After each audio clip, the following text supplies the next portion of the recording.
Hey everyone, I'm Megyn Kelly. Welcome to the Megyn Kelly Show. The news on Iran and Israel and President Trump's involvement in brokering a ceasefire deal has been quickly developing. I mean, don't leave your phone if you want to stay up on the latest because it changes every 60 seconds, it seems.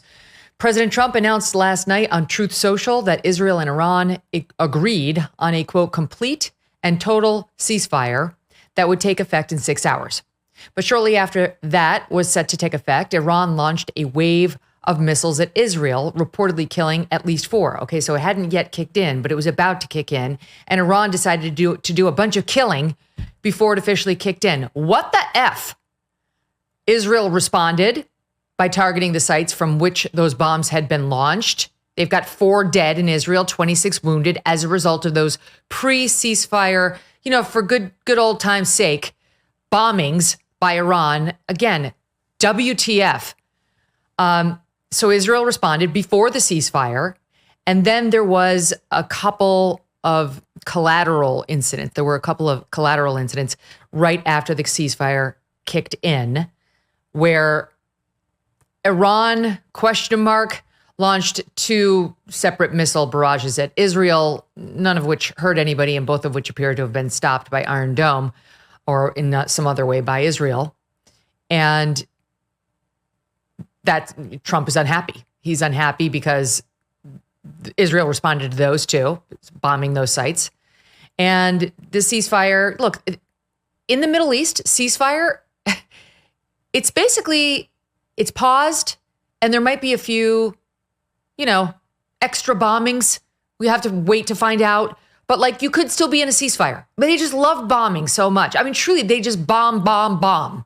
This is what it's like. I mean, so many of my friends, my Israeli friends or my Jewish friends are like, Megyn, do you want to go to Israel? We'd love to take you. I don't know. I do not want to go to Israel. Thanks, but no. Why would I want to go to Israel right now? I'm sorry. I love the Israeli people, but I have zero desire to go to Israel, just like I have zero desire to go to the Iranian nuclear sites, right? I don't want to go places where people are getting bombed. And what I do at night is pray. I pray for my friends in Israel. I have dear friends who have family there, but this is no way to live. And Israel's been trying to stop it for many, many years. They can't stop it. There's many nations around them and factions that want them dead and wiped off the face of the earth. And it's going to be really hard to talk Iran out of it. The best we can do is get them to, at least on paper, maybe say that they'll stop, which Trump has achieved. But, there's obviously a question as to, is it worth the paper it's printed on? President Trump signaling he's not happy with Israel and he's not happy with Iran. I have to say, what you're about to hear, you'll hear it here, and then we have a longer soundbite in a minute. With him taking aim at Israel, too, is very unusual for a U.S. president, but it's good. It's good for Trump because he understands in order for this deal to have support, he needs Middle Easterners to be behind it. He needs some of our Middle East allies to be behind it. And it can't always be just a knee-jerk, reflexive, we're with Israel, we're with Israel, we're with Israel, and they can do no wrong. That's what Trump is trying to signal here. So he's not happy with either party. And here he was on the White House lawn this morning, just about to take off for a NATO meeting. Not mincing words. We basically have 2 countries that have been fighting so long and so hard that they don't know what the fuck they're doing. Do you understand that? Do you want to respond in Iran?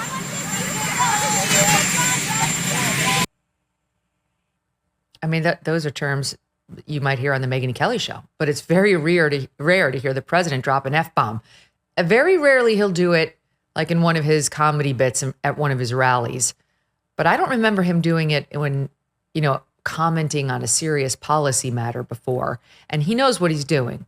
I mean, he's expressing his frustration at the way things go in the Middle East and the way these players respond.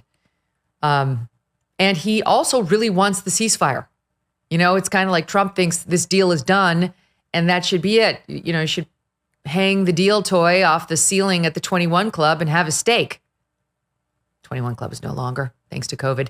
In any event, that's how deals used to get done here in New York. And actually, if memory serves, is Trump featured in Wall Street when they go into the 21 Club? He might be. He's in so many of New York movies featuring New York. Anyway, my point is he's frustrated. And who could blame him? Aren't we all? It's like, They're never going to stop fighting. That's how this feels. They're just never going to stop fighting. Look, we did our part. He did our part. He protected the United States. He bombed the nuclear facilities. It's what every president has said needs to be done in terms of stopping them. Only Trump had the balls to do it. Matthew Continetti, who's a great writer, he's writing over the Free Press, among other places now, and he's on the Commentary podcast. He had this post, and here's part of it. He writes, George W. Bush, Barack Obama, Donald Trump, and Joe Biden all said a nuclear Iran was intolerable. Yet only Trump paired words with deeds. Only Trump sent Ayatollah Khamenei reeling. The promises were clear enough. Quote, I take the threat of Iran with a nuclear weapon very seriously. Bush, 2007. Quote, we will not Iran to acquire a nuclear weapon, period. Biden, in a vice presidential debate, 2012. Quote, the goal for these negotiations is to reach a mutually agreed long-term comprehensive solution that would ensure Iran's nuclear program will be exclusively peaceful. Obama, 2015. Kamala Harris, just last year when she was running. As president, I will never allow Iran to acquire a nuclear weapon. Continetti goes on, and how have Trump's living predecessors and his 2024 rival reacted now to Operation Midnight Hammer? Crickets. Not one has issued a statement at this writing on the most significant foreign policy action in a generation. Why? Too busy at Huma Abedin's wedding to Alex Soros? Great point. All right, Trump did what was necessary to protect the United States of America. Iran cannot have a nuclear weapon. All those statements were not just because we care about Israel, which we do. We care about ourselves. We care about our troops in Middle East posts not far from Iran. And it was very clear across partisan lines that Iran could not have a nuclear weapon, but only Trump actually did something about it. But in terms of actually stopping these two from fighting and launching missiles at each other and bombs, I'm not hopeful. I'm sorry. I wish I were. I'm not. I think it's still a major win that the conflict that was starting between us and Iran appears to be off for now. They launched those attacks on our bases in Qatar and one in our base in Iraq yesterday when we were on the air together. And then they stopped. That was it. It was symbolic. They gave us a heads up. Trump later in his Truth Social laid it out saying, thanks for the heads up so that nobody got killed. We understand you sent 14 bombs, 13 of which we intercepted, and one of which we allowed to land because it wasn't going to hit anything or anyone, and nobody was hurt or killed. Thanks. We appreciate it. And nothing else has happened with respect to the United States. For us, at least now, given the posture we were in 72 hours ago, that's very good news. So Trump now is off on a long flight to the Netherlands. He has his phone and he's truthing away. So we'll bring you some updates on what he's saying. Plus, the New York Democratic primary for mayor is today. And by the Polymarket odds, it appears that socialist candidate Zohran Mamdani may beat disgraced former governor Cuomo. I mean, I never thought I'd say these words, but go Governor Cuomo? I can't believe it. Janice Dean is she's got a shiver down her spine somewhere, but we can't have this lunatic Mamdani.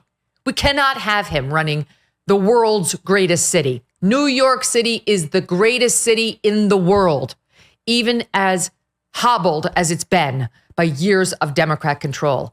And it cannot be in the hands of an avowed socialist. It cannot.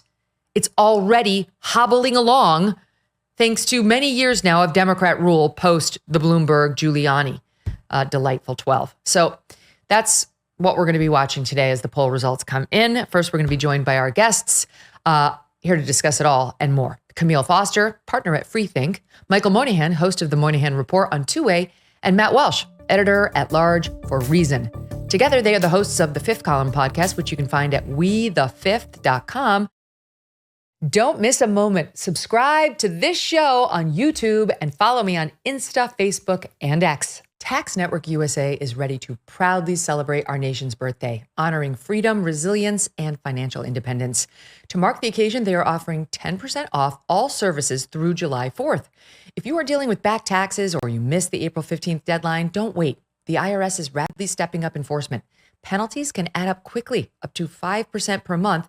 maxing out at 25% of your total tax bill just for not filing. And that's on top of what you already owe. But here's the good news. Tax Network USA can still help you turn things around. Whether you are self-employed, run a business, or your books are a complete mess, their team knows how to cut through the chaos and find solutions that work. Your consultation is always free, and getting ahead of the problem now could help you avoid harsh penalties, wage garnishments, or surprise bank levies. Call 800-958-1000 or visit tnusa.com/Megyn. That's 10% off all services through July 4th as part of their celebration of our nation's birthday. Regain control of your finances with expert help from Tax Network USA. Guys, welcome back. Hi, thanks for having us. Great to see you. All right, let's just start with, before we get to Mamdani, because there's a lot to talk about with that lunatic. And 2 out of 3 of you are still in New York, so like really have a dog in this race. But let's talk first about what I said at the top about the Middle East and the ceasefire. Is it on? Is it not off? Trump dropping the F-bomb at these two out of frustration. Let's just kick it off with what you make of my take on it, which is like, we should just be happy they're no longer launching bombs at us and that the retaliation for our bomb dropping appears to be done and that they're back to sort of launching these mini bombs at each other or not, and maybe pausing and maybe not. Unclear. Your take. Well, let's start. Go ahead, Michael. Well, let's start with this, Megyn. I mean, the response from the Iranians, there's 2 things about this. One is that they telegraphed it to everybody. They sent out like, this is what we're going to do. And by the way, this is when it's going to happen. This is how many missiles, because they don't really want to provoke us, but they want to symbolically say we're going to attack one of your bases in Qatar. The Qataris are, of course, not an ally, but as close as you can be to an ally with Iran in the region. And the Qataris, by the way, responded by shooting them all out of the sky and saying, well, we leave open the possibility to respond to this, which was pretty remarkable. So what they did was what they could do, which was not much. So that's pretty reassuring. As you pointed out, Megyn, down the road, we'll see what happens. The Iranians have been hitting Americans and American citizens and American military targets since 1979, from taking hostages the second they took over in the American embassy in Tehran in 79. So they have a long history of doing this, but right now they are absolutely defanged. And when you have somebody like Brett McGurk, who was the Biden White House's a coordinator for the Middle East or something, saying that this is the best possible place that we could be in, and congratulating President Trump for managing this crisis.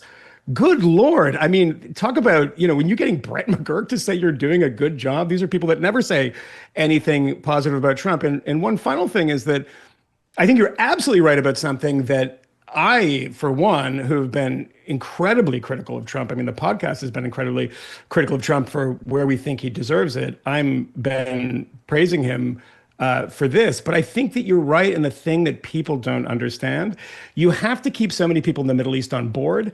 Everyone is pointing out that so many of these countries in the Middle East, like the Saudis, like the Qataris, and like the Jordanians, are quietly saying go Trump, but not doing it publicly because they have a restive population that are not huge fans of the Israelis. That moment when he's like, these guys, they don't know what the fuck they're doing, which is like, I don't know exactly what he's saying, but when he's telegraphing to those people that, look, we're going to criticize Israel too. We're not on board entirely. You guys have been lovely and quiet about this, not criticizing us. We're going to kind of reciprocate. I think that was is he mad at Netanyahu? But as you pointed out, Megyn, that was a response to the Iranians breaking a ceasefire that, first of all, everyone said that they didn't really agree to and then said that they did. But I think that was definitely a wise decision. Because of the way Trump presents so many things, we just tend to think that he's flying the seat of his pants and just, kind of ad-libbing. I think that stuff is very well calibrated to say, let's throw a little dart at the Israelis, make sure that everyone understands where we are here. We're not doing this on behalf of Israel, but on behalf of us and for you guys too in the Middle East who actually don't love the Iranians. My fingers are crossed that all of this is true and good, and we're in a good place, and the bad things didn't happen. But I would really caution everybody not to get too optimistic about this, because we have been similarly in moments of temporary euphoria about the exercise of American power in the Middle East, and then things didn't go out so well. In August of 2011, a lot of Democrats, over the opposition of Republicans, were crowing that they got rid of the Gaddafi regime in Libya. And wasn't that the use of American power at its best? In Hillary Clinton's words, we were a bit triumphant. In March of 1991, my God, we won the Gulf War so fast, people's heads snapped. And wasn't it great? And then that led to a thing that we should think about now, which is for the rest of the 90s, more or less, the U.S.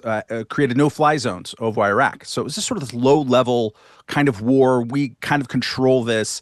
What is Israel going to do in Iran right now? Israel controls the airspace of Iran and doesn't want them to get a nuclear weapon and doesn't want them to develop missile technology. Are they going to patrol that with the U.S. help over the next stretch? We don't know, because you don't know what is going to happen next, either in the Middle East or after a big war. There's a lot of things to be concerned about going forward. I'm less convinced, as you are and Michael are, that the use of U.S. power in this case was the correct one. I think that we should be more skeptical in general about the use of U.S. force against people who haven't attacked us this week or any time recently, because we have the biggest most powerful military in the world. And when you are using it against sovereign crappy countries that are nonetheless sovereign, you open up a lot of potential downstream effects that you can't predict for now, but that could be negative. So my fingers are crossed, and you can see the window into how this was work. Everyone seems to be kind of de-escalating right now. It's possible that the mullahs are so terrified that they are willing to make some kind of deal to protect their survival. They don't have allies, really, and that's where are their friends? Not many friends. And Israel, I mean, you're a little bit pessimistic, Megyn, about the state of Israel or its ability. Israel has absolutely, not absolutely, but has very impressively defanged the ring of fire, and I know that's a mixed metaphor, around it that Iran has created through proxies over time. It's been kind of an amazing tactical success on their part. So fingers can be crossed on this, but I'm not optimistic. I'm not skeptical about Israel's ability to fight, not even a little. I'm skeptical about the prospects of a lasting ceasefire in the Middle East, that Israel will stand down, that Iran will stand down, that one of Iran's proxies will remain down. Like, someone's going to keep launching bombs into Israel, and Israel always responds. That's what I'm saying. Like, I know Israel can do it. What their military's done over the past couple of years has been spectacular. It's been actually, I mean, I'm not endorsing the level of, death. I'm saying they're very, very competent at killing their enemies. That we've seen. So I have no doubt there. It's nonstop. It's nonstop violence in the Middle East. This is why I don't really want to go to Israel. This is why I think a lot of people don't want to go to Israel. And it's why, I think a lot of us who have been paying attention to the Middle East for a long time feel exactly how President Trump felt this morning. What the fuck? These people don't know what the fuck. It's like, right? Like, that's the right attitude when it comes to the Middle East matters. Sorry, Matt, go ahead. No, just that they've defanged Hezbollah from firing those 100,000 rockets over the northern border. That's a huge change. Hezbollah is a completely Iranian-created subsidiary, and they're like, we're going to sit this one out. So that's a sign they have actually made progress in having fewer missiles go at them, even though they had missiles kill people yesterday. I mean, progress in this part of the world is awkward and incremental at best, but there has been meaningful progress. And I'm a little bit surprised here, because I think I might be not the least skeptical person about whether or not the Trump administration made the right decision. It seems like they made a pretty pragmatic calculation that at this particular time, given the pressure Iran was under, given the fact that they didn't have anyone who was likely to come to their defense here, that the Americans could sneak in and carry out a pretty devastating attack on these nuclear facilities that have long been a concern. And it is not yet clear how effective those bombings were, and we'll learn more about that in the days and weeks to come, we hope. But what is pretty clear is that there was a concerted effort on the part of the administration to broadcast to Iran, this could be it. and that message was well received by the Iranians. And even the kind of calibrated use of profanity this morning, because it did seem like a pretty deliberate choice on the president's part, the fact that he's directing some of the criticism at Israel as well. I mean, they seem to be navigating this very difficult situation pretty well. All of that said, I will say that once it gets to the point where you're lobbing bombs at people as opposed to using the tools of diplomacy, this is I suppose by definition, something of a failure if someone hasn't lobbed a bomb at you already. But they do seem to be making some progress here, and one has to hope for a good outcome. And again, a really difficult, protracted situation that we suspect this is probably an interregnum as opposed to a durable, lasting peace. But it could be a really useful interregnum, and it could very well be the sort of thing that creates substantial problems for the Iranian regime. I mean, it's one of those things where it's like, it's not our job to create peace in the Middle East. It's really not. Right. And it is our job to protect American interests and the American people. And I think Trump, consistent with all those other presidents, as I just went through, citing the Kmele piece, and we did some of this yesterday too on the show, believes truly that Iran cannot get a nuclear weapon. They're too crazy. They're too jihadi. They're a little too keen on killing the Western infidels in order to trust that. So given how weak they are right now, Trump saw an opportunity and he took it, and was also given intel, yes, by the Israelis. That's got an asterisk on it, as always, but also by the IAEA's assessment that they'd reached 60% uranium enrichment, and that there had been an acceleration in the number of centrifuges over the past 7-8 months. So he did have data in front of him, and who knows what else. We don't get to see what President Trump gets to see in terms of intel. So I trust him that he thought that it was a valid intelligence assessment, that they were speeding up toward the nuclear bomb. And it makes sense to me too, given how weakened they were. I mean, when you corner an animal, it lashes out. It doesn't usually just fold and ask for peace. It will tend to bite you from that corner. And so it makes sense to me in any event. But the larger question of peace in the Middle East, I mean, like, okay, how many presidents have tried that? Some have gotten Nobel Peace Prizes only for the whole region to wind up and under missile fire again. It's just that's just too big. I applaud him for trying. You know, when we were talking about possibly a deal yesterday, I was saying to Emily Jashinsky, well, like, what is the deal? What's the deal? Like, we said stop trying to develop a nuke. They slow rolled us. Then we bombed their nuclear facilities. It's kind of done. We got what we wanted. And the big announcement was ceasefire between the other two. Great. I mean, I care about that too, but that's really between them in the same way, like the fighting since 10/7 has been between Israel and its many, many haters over there. And on this show, we haven't really covered the day-to-day battles because it's really not America's fight. But look, I understand Israel's our ally, Iran not. Its proxies aren't, but it's really not exactly our fight. Go ahead, Michael. Well, a couple of things about this. I mean, to your point about Trump's intelligence and what he has and what we haven't seen, and, you know, just kind of bouncing off of what Matt said, there are a lot of lessons to learn from Iraq and to be skeptical. And I agree with Matt, by the way. It's like, this is a momentary success, but let's not think this is a lasting success. And can, you know, there should be no spiking the ball in the end zone relating to anything in the Middle East. No, if you defeat Grenada in 1983, spike the ball. If you're defeating anybody in the Middle East, no spiking.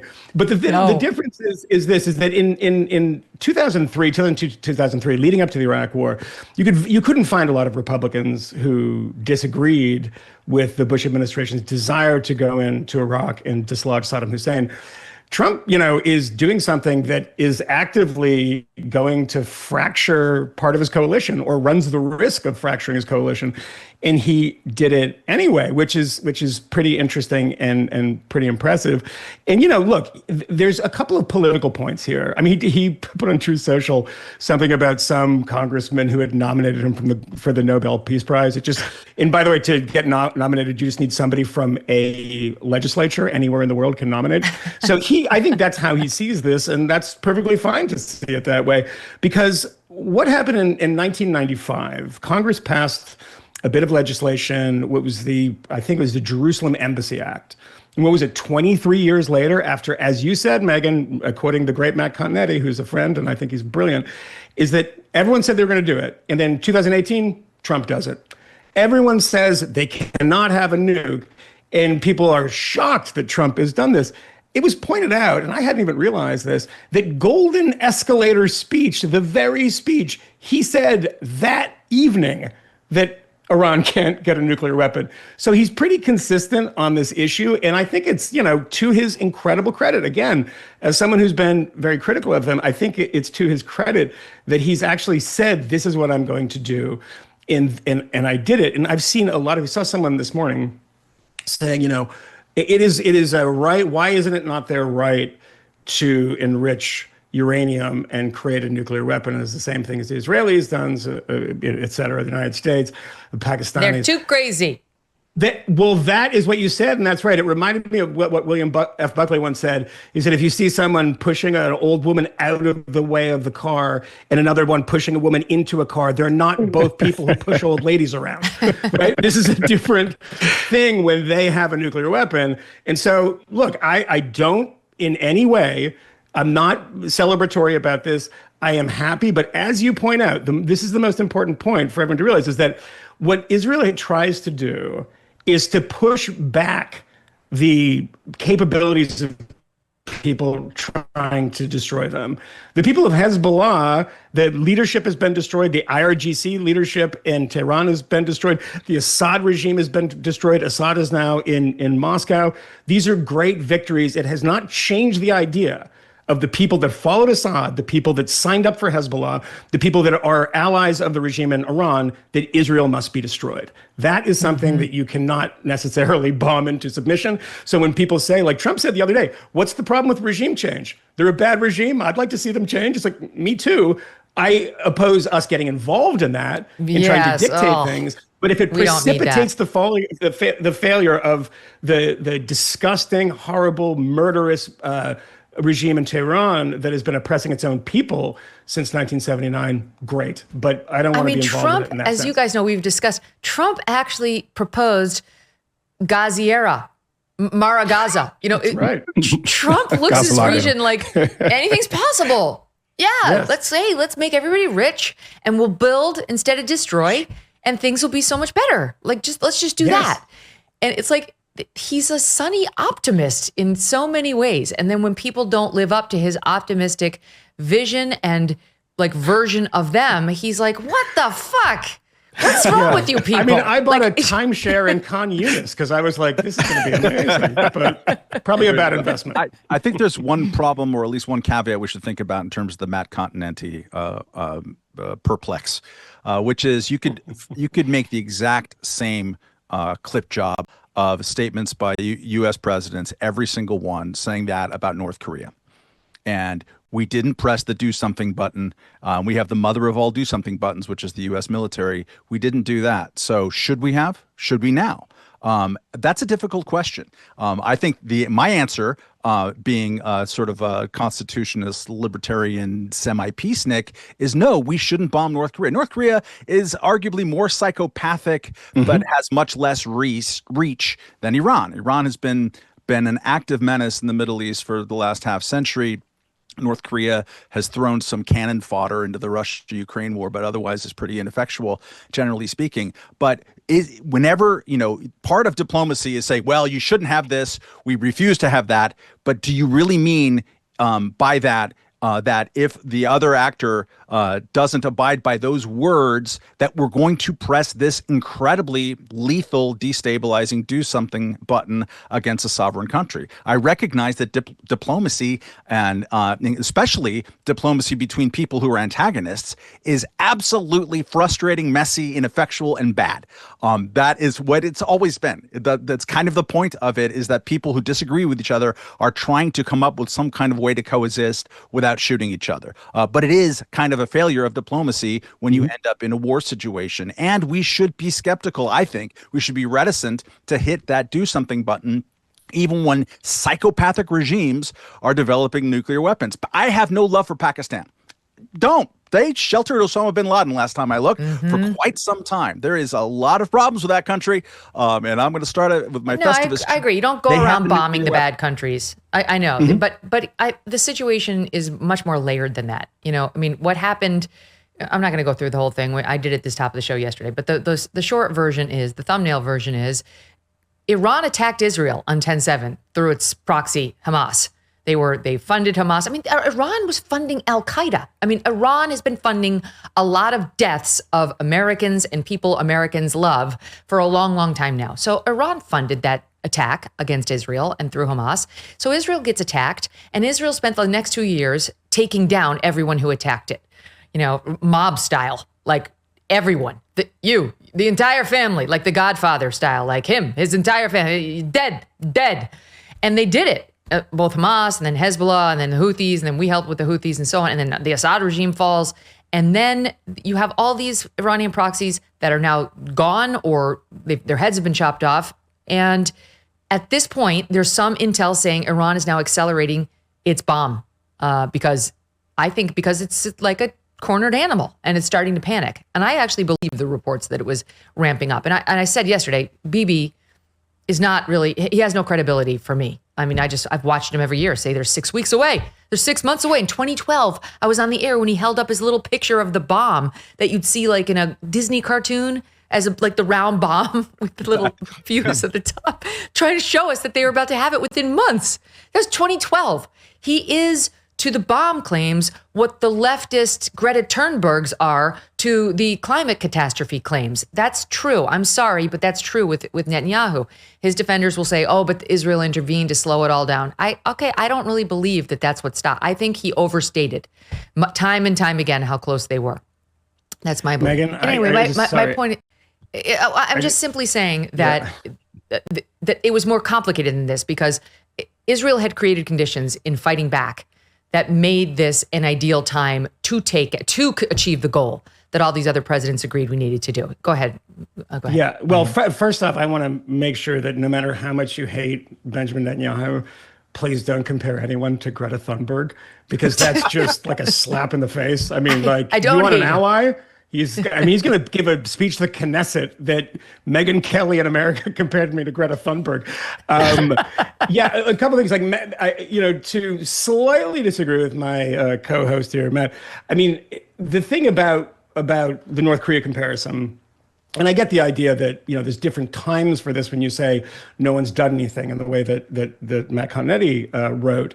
But if there was a moment in which the South Koreans were in an active war with the North Koreans, and the North Koreans had lost all of its allies, couldn't do anything, was totally defanged, and at the same time, you could actually liberate the people of North Korea, who have been living under the most oppressive regime on earth, the last kind of Stalinist dictatorship. It's a slightly different scenario, right? I mean, the fact that Brett McGurk is saying this, and some other people, Mark Rutte, the Secretary General of NATO, who's sending Donald Trump a signal message, which Trump then posts on True Social this morning, which might be the most hilarious thing he's ever done. It was like this sycophantic message, like, we love you, President Trump. But the reason they're saying this is that this is a moment to do it. I mean, can you imagine this horrible regime that we've all been so afraid of, and rightfully so, too, can't even control its own skies, hasn't thrown up a single plane against not the B-2s, but any American-made Israeli plane. It's the time in which you do something like this, or consider something like this, especially if the intelligence is saying, as I tend to believe, I don't have all the evidence of this, I've talked to some people about it, Megyn, I'm sure you have too, that this was an actual serious point. But when you do this, you have a thing that so many people, Matt says I'm a half peacenik. I think that's probably true. Matt's about a half peacenik. He sometimes loves war. But Matt the peacenik, the people who say blowback, this is something that you hear from the Noam Chomskys of the world. People used to be just on the left, but you hear it on the right too. This is also blowback. Blowback is bidirectional. They have been doing this for so long, intimidating, attacking. Look, you can think that America shouldn't have been involved in the war in Iraq. Unfortunately, and I criticize myself for this, took too long to get to that conclusion. But I did, and it was a bad thought that I had, but I was much younger. But regardless of whether or not we should have been there, we do understand that the Iranians killed 650 Americans. That's the kind of estimate through Iranian proxies that they were funding and arming, roadside bombs that were built by the IRGC people on the ground in Iraq. Soleimani also killed by Trump. Where? In Iraq. I mean, so they've been fighting a direct war against us. Should we have been there? No, we shouldn't have. But do we say, because we shouldn't have been there, kill American troops with abandon, hundreds of them? This is blowback. You guys got overstretched, and you left yourself open. And the Trump administration responded not by killing Iranians, not by killing Iranian scientists. The Israelis did that. Blowing up your nuclear program in various places. So you effed around, and eventually you found out. And to quote Colonel Jessup, you effed with the wrong Marine. You had Donald Trump in there. Joe Biden's gone, right? We didn't have some feckless loser leader with no spine. He tried. He loves peace. He went Ghazi era. And he looked at you folks in Iran and said, let's have a great relationship and stop all the killing. And then he started to realize, as any deal maker does at some point, when he's getting stiffed, when somebody's slow rolling you and doesn't really mean to be there in good faith. And then he dropped a bomb on their nuclear facilities. That's how it went down. I wanted to offer this. I didn't get to it yesterday. But a guy named Jamie Metzel posted this. You mentioned Brett McGurk as follows, quote, this is on X. I served on the National Security Council under President Clinton. I was Joe Biden's deputy staff director of the Senate Foreign Relations Committee. I voted for Kamala Harris and have been a vocal critic of many dangerous and undemocratic actions taken by President Trump. But I'm not a blind tribalist and am perfectly comfortable praising President Trump for bold and courageous actions in support of America's core national interests, as he took Saturday night. Iran has been at war with the United States for 46 years. Its regime has murdered thousands of American citizens. Its slogan, Death to America, was not window dressing, but core ideology. It was racing towards a nuke with every intention of using it to threaten America, our allies, or the Middle East region as a whole, blah, blah, blah, blah, blah. And then he goes on to say, although I believe electing Kamala would have been better for our democracy, society, and economy, as well as for helping the most vulnerable people in the U.S. and around the world, I also believe VP Harris would not have had the courage or fortitude to take such an essential step as the president took last night. Wow. I mean, it's remarkable. And a credit to him for saying it, Kmele. And he might be right. And if I were trying to paint a alternative scenario here where the Trump maybe achieves the same ends without necessarily having to carry out the military strike, it would have involved him going to Congress very formally and loudly and dramatically and theatrically seeking authorization to use force and broadcasting to Iran very clearly, if we don't get a deal where we get to come in, thoroughly inspect these sites with our personnel, then a strike is coming. But get congressional approval, do things the right way, not quote unquote literally. I think that there's a possibility, at least, that you could have achieved a very similar outcome. In fact, what would have been better is that you wouldn't have had to have the expense of the bombing, but you'd also have the knowledge of exactly what was in that facility and who was in the facility, and be able to go in there and dismantle things in a very direct way. I mean, it's at least a possibility, but that is definitely different, and it's more complicated, and it requires a lot of strategery that they might not have been able to pull off. But at the same time, I do think that at least getting Congress involved in the decision is something that is worth flagging them for. But the outcome does seem quite good overall. And we'll just have to see Congress doesn't help with anything, ever. Congress is the problem. Congress is not the solution to anything, and certainly not military action. Yes, if you're going to declare a war, you need them. But go read John Yu's piece over at National Review today. He's so smart. This guy's been so brilliant. Yes, he justified the torture under George W. Bush, but little he was right about that too. Oh, I'm sorry. Anyway, I'm fine with it. I defended the torture when it was happening too. We thought we were going to get attacked every next week. We wanted to do anything necessary to protect ourselves and our children. It's like, fine to judge it now all these years later, but okay. Anyway, John Yu has got a great piece up today about the founding fathers and about Alexander Hamilton and about why they created the structure they did with an emboldened executive who could make split-second decisions, who could make in-the-moment decisions on how to protect the homeland, and how Congress, of course, is a much more deliberative body. And they understood that, and that's got its place, but it's not when it comes to warfare in the moment, like where actual decisions need to be made and they need to be made fast. That's why you have an executive who's commander in chief too. He did not need to go to Congress. You can argue about whether he should have. I still don't think he should have. Like, if you want to, whatever. Okay, but no, Congress fucks things up. They don't fix things. Sorry, go ahead. The Hamilton and Madison agreed on nothing. They didn't agree on what color the sky was, but they both agreed that the power to declare war should rest in the Congress because they didn't want to declare a war. Yes, that's not what happened. We're now in the Obama 2011, like, oh, well, it's just a kinetic military action. That's not a war. You really think we started a war with Iran? Is that what you think we did? JD Vance said that we declared war on Iran's nuclear program, which is not on the Iranian people, war. not on the country of Iran. It's different. It is not the same. I think it's when you not drop exactly a bomb, the same. It's you're doing narrower. a war. But, yeah. You're doing a war like I totally disagree. I disagree with you. And also, like of course, there is the power invested in the president to respond to attacks.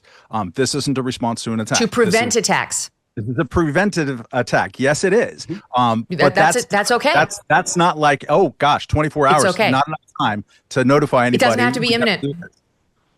Constitutionally, it does not need to be imminent. No, it doesn't, Matt. What's your authority for that? It's not my authority. It is for me. I think that when you say that you should, I think the dropping of a bomb is an engagement in a warlike activity, and if you're doing that, you should be doing that in defense and not. So you're talking preemption. about should, not must. I mean, I'm trying to defend the president's power to do what he did. There is no question, as these people talk about impeachment, I think it's open to a legal challenge. It's utter folly. It's a legal challenge. 100% had the legal authority to do what he did. My side would lose because successive Supreme Courts have given the president broad authority and the war-making power, to be clear. But I think to look honestly at the intention of the founders, including Alexander Hamilton, I don't think it was the president should have the ability to go out and wage preemptive war farther along. They understood that having a president with that much war-making power would be a temptation towards power and lead to more. And I think we've lived through this over the last 25 years. What he did was try to prevent a war. Years. He tried to prevent a war. That's what he did. He dropped a bomb on a nuclear facility that could have killed us all with intel that they were ramping up and getting ready to use it. So, I mean, like, we can go round and round on this all day. But number one, the AOC calls for impeachment, which Trump and she are arguing back and forth on right now online, are absurd. There's zero grounds for impeachment. He's taunting her now, saying, go ahead and do it. Make my day. He's given her one of those. And I also think now, and then we're spilling over into, okay, well, even if he had the power, should he have exercised it? And we definitely have a disagreement on that, but people can make up their own minds. I want to play you. I said I'd play the longer soundbite of him dropping the F-bomb because he actually gets into a couple of other subjects, and I want to do that now. Here it is. I'm not happy that Israel's going out now. There was one rocket that I guess was fired overboard. It was after the time limit, and it missed its target. And now Israel's going out. These guys got to calm down. Ridiculous. I didn't like plenty of things I saw yesterday. I didn't like the fact that Israel unloaded right after we made the deal. They didn't have to unload. And I didn't like the fact that the retaliation was very strong. But in all fairness, Israel unloaded a lot. And now I hear Israel just went out because they felt it was violated by one rocket that didn't land anywhere. That's not what we want, I'll tell you. And I'm telling you, I'm not happy about that, Israel, either. I think they both violated it. I'm not sure they did it intentionally. They couldn't rein people back. I don't like the fact that Israel went out this morning at all. And I'm going to see if I can stop it. Yeah, I do. They violated it, but Israel violated it too. Israel, as soon as we made the deal, they came out and they dropped a load of bombs, the likes of which I've never seen before. The biggest load that we've seen. I'm not happy with Israel, so I'm not happy with them. I'm not happy with Iran either. But I'm really unhappy if Israel's going out this morning because the one rocket that didn't land, that was shot, perhaps by mistake, that didn't land. I'm not happy about that.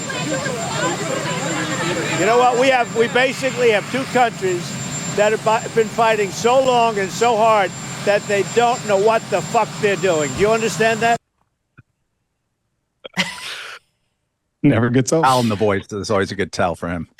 You're gonna miss him when he's gone. I know this. I love the classic Trump overstatement that the response was the biggest response. I've never seen anything like it. It's like, well, it was just kind of a response. I'm not sure about that. Can we just be clear on that, Moynihan? I just want to, because like my information this is what I think happened via Fox News and the New York Times. The ceasefire was about to take hold. 5 waves of missiles came at Israel before it had kicked in. One got through the Israeli defenses and hit a target in an Israeli town called Beersheba. Yeah. Then that's the one that killed 4 people at least and injured 26 Israelis. After that missile strike, Israeli fighter jets located the launchers that had launched those missiles over Iran and fired on them. Now, so far, the ceasefire hasn't kicked in, so no one's violated it, though not a classy move by Iran. Okay, later the ceasefire is 4 hours old, and the IDF says 2 Iranian missiles flew into the north of Israel, but that they were intercepted with no injuries. Iran is denying that they were the ones who launched those missiles. But Israeli intel is usually pretty good on who's firing the rockets at them. Okay, so I think when Trump says they dropped a bunch of bombs, I think he's talking, I don't know what he's talking about, to be honest, because what then happened was Israel was flying a bunch of planes, according to the Trump tweets, in retaliation. I think they were about to drop bombs, and Trump sent out a bunch of tweets saying, "You better not do that. I don't want to see that." From Air Force One, he said he spoke to Netanyahu, and he said he told Netanyahu, bring back those military aircraft that Trump indicated were on the verge of attacking Iran. He also declared that the last thing on Iran's mind now is a nuclear weapon. And then you had a Trump tweet at 7:28 a.m. today saying Israel is not going to attack Iran. All planes will turn around and head home while doing a friendly plane wave to Iran. Nobody will be hurt. The ceasefire is in effect. Thank you for your attention to this matter. Donald J. Trump, President of the United States. Go ahead, Moynihan. Thank you for your attention to this matter. It's the greatest punctuation of that ever. Yeah, look, to what we were saying before, there's obviously some serious telegraphing going on here. God knows what was said in that call between Trump and Netanyahu. I mean, we all know the relationship that Obama and Netanyahu had, which was incredibly bad, particularly when Netanyahu came and addressed Congress. It all sort of fell apart after that. It had already been tattered before. But the relationship that the two of these guys have, we're going to wait for the reporting and for the historians in a couple of years on this, because it seems, not the easiest one. It seems contentious because Trump is a huge personality and knows what he wants and usually gets it, and particularly in foreign affairs. And so you see these people out there that drive me absolutely bananas and say, oh, look, America's B-2s are in the air. Israel controls American foreign policy. Israel does not control American foreign policy. And this is, I think, not proof of that in Trump saying, go turn around. If that happened, I imagine it's very likely that it did. I do, though, very much disagree with the idea that, well, Iran did this, but Israel shouldn't have responded. What the Israelis do is when they launch those missiles, and, 4 people killed in Beersheba and, buildings destroyed and lots of people grievously injured, too, is that they respond because they can very quickly target where those are coming from, and then they blow up those missile launchers, which I think is a completely fair thing to do. So I think that what's happening here is Trump is rounding on the Israelis when it seems to me, and to any, observer, as you said, Fox, I read both the Fox and the New York Times account, Wall Street Journal had an account of this too, which seems like your telling of this from multiple sources seems to be what happened, that I think he's being not very charitable to the Israelis, but I suspect there's something else going on here that we don't know about, that he's trying to, put Netanyahu in a very particular position. Maybe it's a broader thing. Again, this is total speculation, a broader thing that because they were resistant. Both sides were resistant to the ceasefire. It wasn't as if everybody came to the table. They had a round of negotiations in, UAE or Oman or something. This was kind of a diktat from Trump. So there might be some sort of difficulty about what this entails. And this is him firing a warning shot at the Israelis, because when it comes to how they responded, I don't think they responded in an unreasonable way at all. Yeah, when he says they came out, Israel, as soon as we made the deal, they came out and they dropped a load of bombs, the likes of which I've never seen before, the biggest load we've seen. I'm not happy with Israel. That's amazing. I don't know what he's talking about, because what Israel did was they responded to the one that had been launched in Beersheba, and in the way that we just discussed. And then they were about to respond to the possibly errant, being very charitable, 2 missiles that had been intercepted post-ceasefire, but then Trump said they didn't actually do it. He got the planes to turn around after his conversation with Bibi. So, I mean, I don't exactly know what Trump is referring to there, but I'll say this. I have 28 seconds till the break. Last night, we do AM Update, the morning podcast that we drop. It's just news headlines for the audience. And we went back and forth hour after hour. We met again to update AM Update because it was like the Iranians agree there's a ceasefire. The Iranians just told CNN there is no ceasefire. Oh, wait, no, they say there is a ceasefire. Oh, the Iranian TV is reporting there's no ceasefire. It was like, oh my God. Then we put it to bed. There is a ceasefire. When you wake up, of course, it's like everyone's violated the ceasefire. Okay. So it's not going that well. All right, stand by. Got to take a quick break. The guys are with us for the full show. These days, it feels like everyone has an agenda. The media, big tech. But let me tell you about Ground News. They do not filter the news. They show how stories are being shaped, spun, or ignored entirely so you can decide what to believe. Ground News is an independent app and website built to give users control over their newsfeed. It aggregates coverage from across the political spectrum and breaks down how each outlet is framing the story, including bias ownership and what key details might be missing. If you're tired of being told what matters or what doesn't, it might be time to take the power back. Ground News is offering 40% off their unlimited access Vantage plan for a limited time. This offer is available exclusively at groundnews.com/Megyn. That's ground, GROUND, news, NEWS.com/Megyn. Don't let anyone else decide what you get to see. Take back control of your newsfeed today. So guys, Emily Jashinsky launched her MK Media show last night, After Party with Emily, which has like a fun bonus of sounding kind of naughty, but it's totally above board.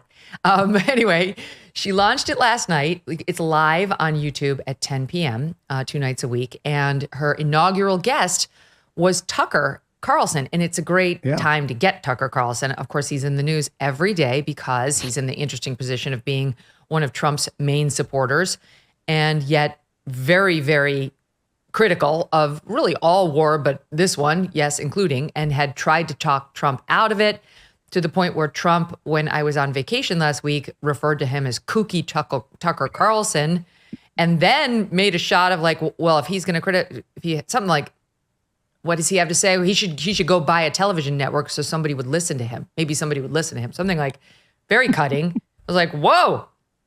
And then they talked, and Trump says Tucker apologized to him for going a little hard on him. And so I don't know what exactly happened. I haven't spoken to either one of them. But Tucker's been under a lot of fire from people who now say, and on top of all that, you were wrong because Trump nailed it. And so all your doom and gloom predictions were wrong. But again, like, just don't make predictions either way in the Middle East. Like, don't say his doom and gloom predictions were wrong. It's only been about 2 minutes. And don't say they were right. Like, let's just don't predict anything in the Middle East. Like, that's a golden rule. Anyway, he went on with Emily, and they had a couple of interesting discussions. Let me give you the overall in which he responded to some of the attacks he's been facing from guys like, he had an extraordinary interview with Ted Cruz, which I highly recommend you listen to. Very entertaining on a number of levels. And he's been fighting with Mark Levin of Fox News. Anyway, take a listen to Sot 11. I don't really care what people think of me at this point. I'm 56. You were wrong. Well, I've been wrong many, many times. I'll be wrong many, many more times. But the one thing I am is sincere. I really mean it. I don't care about the effect on me. I don't want to relive Iraq. And I know the people who did it. I lived among them. I defended it. I repeated their talking points. Not doing that again. And we came really close to doing that again because of Mark Levin and Laura Loomer and the rest of these morons who've never even left New Jersey. Like, they don't know anything about the world. That's the other thing. They're dumb.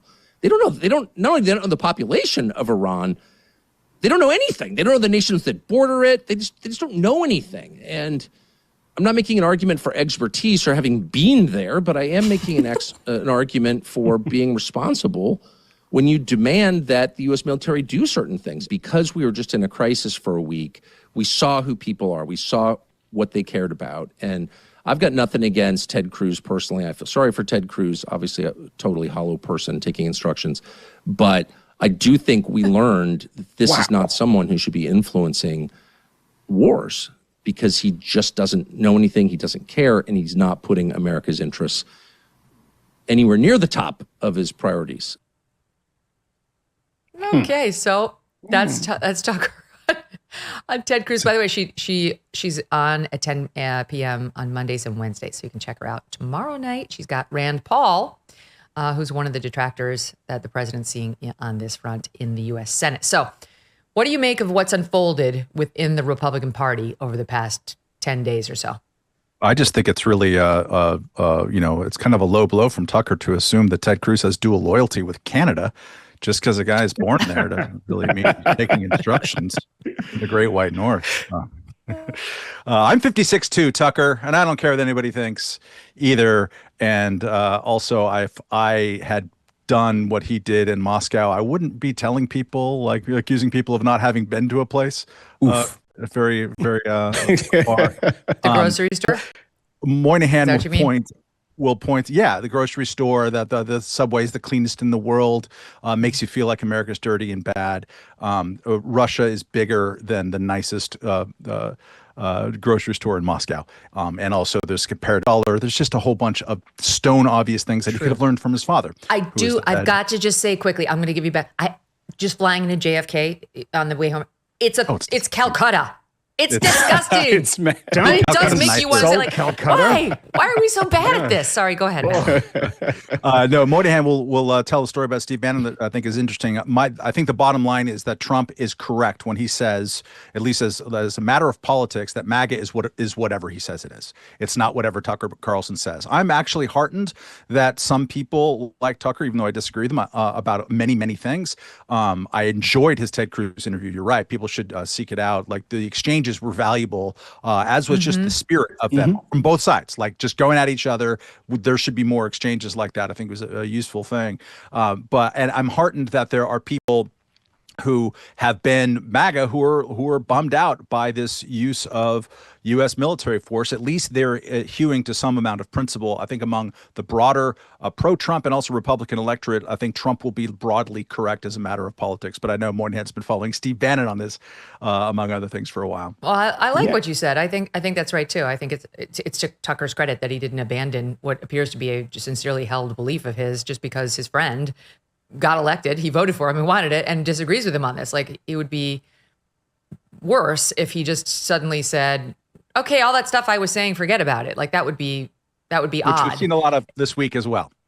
We absolutely have. Yeah. I mean, look, I understand the Tulsis of the world and the J.D. Vances of the world, who I think probably secretly share Tucker's beliefs, going along because they're in the administration. Like, there's no option. You can't be out there as the vice president being like, this is so wrong. God, this is like, that would be absolutely foolheaded. But anyway, go ahead, Moynihan. I want to hear your Steve. Yeah, I think that's right. I think that J.D. Vance probably is much closer to Tucker than he's letting on. I think that also those people in the MAGA universe as commentators and people who make a good deal of money off of it, a lot of them, no naming any names, have softened their very isolationist rhetoric when Trump did this and said, well, I guess he must be right. I think a lot of it's about audience capture. But I will agree with Matt, and I disagree with Tucker on a lot of things, almost everything these days. But I do appreciate the fact that he doesn't back down and say, well, MAGA is MAGA, and he's the one, as he said, who decides MAGA. So I'm gonna carry water for whatever he does. I think he's wrong. I love the fact that Tucker's always like, Ted Cruz is, and it doesn't matter who it is, like, Ted Cruz is a nice guy. He's a, hollow-eyed devil who's an idiot. But, like, it's how he always does that, which I think is really funny. And then he'll be like, he's a friend of mine. He's actually a friend of mine. He's a friend of mine. He's like Jeffrey Epstein and probably a Nazi, but whatever. People have We're friends. No, he didn't say that. I said that. But, like, and also, like Matt, I think that it was a good interview because when the problem with Tucker's show has been, it's been so many people since he left Fox. It's just been kind of an echo chamber of, this is what I think MAGA should be. This is kind of my version of the MAGA ideology. And it's a bit of an echo chamber. So to see him in that combative role, I don't want to ever agree with Ted Cruz. I'm not a fan of his at all. But also I think that it was actually, people had that interview a bit wrong because the clip that was played, and they put it out before, where Ted Cruz didn't know the exact he didn't offer any population number. I think by the way, you can say that Iran shouldn't have a nuclear bomb and think they have 50 million people rather than 92 million people. I don't think it's the real knockout punch that people thought it was. But the entire interview was actually quite good. I mean, they gave it as good to each other. It was very hostile in certain places. It was certainly very enlightening, and I encourage Tucker to do more of those in fewer people he agrees with, because I get kind of bored by the echo chamber stuff, and I think he's very, very good when he's debating people. So, but it was very funny to listen to him be like, oh, really? That's your thing? And then Ted Cruz goes, a little less snark. And Tucker goes, I'm sorry. That's a bad habit. So it's kind of charming on both ends. Yeah, I was like sitting across from somebody like fighting in a restaurant. I was like, oh, this is getting interesting now. Listen. But the thing about it, I think, is also this fracturing of the MAGA movement is that if you look at Donald Trump's Truth Social feed in the past 24 hours, you would see somebody who these people, including Tucker, would probably call a neocon. I mean, he was posting. Moynihan, did you see what just my producers just sent this to me, including Jeb Bush. Yes. Jeb Bush put out a tweet saying, President Trump's decision to neutralize Iran's regime's nuclear program is a watershed moment. It reasserts U.S. strength, restores deterrence, sends an unmistakable message to rogue regimes. The era of impunity is over. My full statement here. And then Trump retweeted it saying, thank you to Jeb Bush. Very much appreciated, which is like, what? Pigs, they're flying. If some of you out there listening in Megyn Kelly land are getting your political education now and don't remember 2016, go watch those exchanges between Donald Trump and Jeb Bush, where he is absolutely hammering him, particularly on the Iraq War, and his brother. But this is the interesting thing about Trump. No one should be surprised by this. Who in Trump's cabinet, first time around, this time around, has not, including J.D. Vance, called him like Hitler? And he does not care. He's like, if you're on my side now, great. He does not. I mean, one of his great qualities is that he doesn't hold these endless grudges, which I think is pretty fascinating. But he also tweeted, this guy, this young American Jewish Instagram star, like a pro-Israel guy, like humiliating this woman in a keffiyeh at like a pro-Palestine protest. That's something that you would be like, I know, Megyn, you skeptically listen to and like the guys at the Commentary podcast. That's something that those guys would retweet. And I saw that on Trump's Truth Social today. There's a lot of stuff there that if you took that from all the people who have been trying to direct MAGA, like this, I think, and one final thing, not to go on too long, but there's two types of this. There's people who believe this is what MAGA is, and there are people who are trying to direct MAGA. I think that's that's what Tucker does. But there's a lot of people that say like, oh, he never, no foreign wars. That's not what he's interested in. It's like, I think that's a fundamental misunderstanding of Trump and how Trump views American power. He does not want to start new foreign wars. He does not want an Iraq situation. But that does not mean that he's going to, let's dismantle the B-2s. Let's put all this stuff away. We don't need it. We have no business anywhere in the world. That's not how he sees the world. In the first administration, they went after Syria. They 75 Tomahawk missiles into Syria. Yeah, it wasn't a huge war, but this was not some, peacenik. They killed Soleimani. And that was at the same time going to usher in the hell that all these people expected. I mean, Tucker said that this might, and again, we have to wait on this, he said this will probably result in thousands of American deaths. So, I mean, I think Tucker is trying to directionally push MAGA somewhere, and I think he's had some success at that, but it's kind of falling apart at the moment. And I think that there's other people who believe that MAGA has always been a kind of Lindbergh, Taft, old school Republican isolationist movement, which it isn't. It just simply isn't. The evidence doesn't show that. I have to say, I know Tucker's against what's happening in the Middle East right now, and I understand it. He was right about Ukraine. Tucker was right about Ukraine. He took a lot of heat. That war has been lost for a long time. It's been stuck in this unsolvable intransigence, and it needs to be ended. Trump's not wrong. There's just so much death on both sides. It just, we need to admit reality. I know you guys may feel differently, but I think Tucker was right about Ukraine. I do and on that deserves, one, yeah, but I think he deserves a fair listen on his predictions, though. Again, don't make predictions about the Middle East because it's just folly for anybody. What do you guys make of it? Because it's not just Tucker. He's now warring with Laura Loomer, who's, she's been out there attacking him, and he fought back. But Tucker and Levin are really, really going at it. He's both as good as they get it. And that is like And then they both, not only did they argue their points when it comes to Israel, then they both one up each other on whether they actually love Trump. You know, like Levin's bringing up those texts that were unearthed from Tucker that he sent somebody within Fox News after the election in 2020 when he lost, saying, I can't stand Trump and I can't wait until we don't have to talk about him every night. Something for which I think Tucker did apologize to Trump. They made up. They definitely talked about those texts, and Tucker explained them, and Trump was fine with everything. Anyway, you know, you can see these two factions of the Republican Party, Matt, really fighting. And the one that thought it had Trump is not winning.